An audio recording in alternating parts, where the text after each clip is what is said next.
asalaamualeykum ñoo ngi leen di ziyaar yéen waa groupe whatsapp Serigne Abdourahmane Mbacké ñu ñëwaat ak yéen ci naafila ak juróom-benneelu guddi ci weeru koor ñaari rakkaa la rakkaa bu ci nekk nga def fatiha benn yoon teg ci lixlaas fukki yoon ak ñaar sëriñ bi nee na ku ko def insha allahu dana mel ne ku julli junni rakka ci maqaamatu ibrahima julli ci jàkkay màkka junni rakka saraxe junniy dërëm leel junniy ñu xiif te bu ñaanee dees na ko nangu dana mel ni it ku jox ndogu xeet yonente bi sallallahu alayhi wa sallam yépp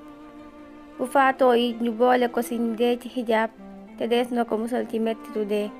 te bàmmeelam dees na ko defar mu bokk ci daaray aljana ya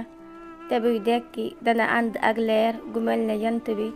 te dana tabbi aljana te deesu ko xijaab te sa mboolem yonent ya lay bokk bu ëllëgee jërë ngeen jëf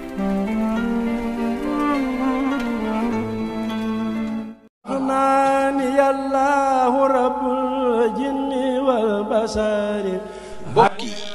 seen entreprise Alhamdou Communication nekk fii ci Touba marché Ocass centre commercial Borom Khayra di yëngatu ci wàllu matériel électronique ak accessoire ñooy ñaanal bépp client ak bépp jullit weeru kooru jàmm ak salaam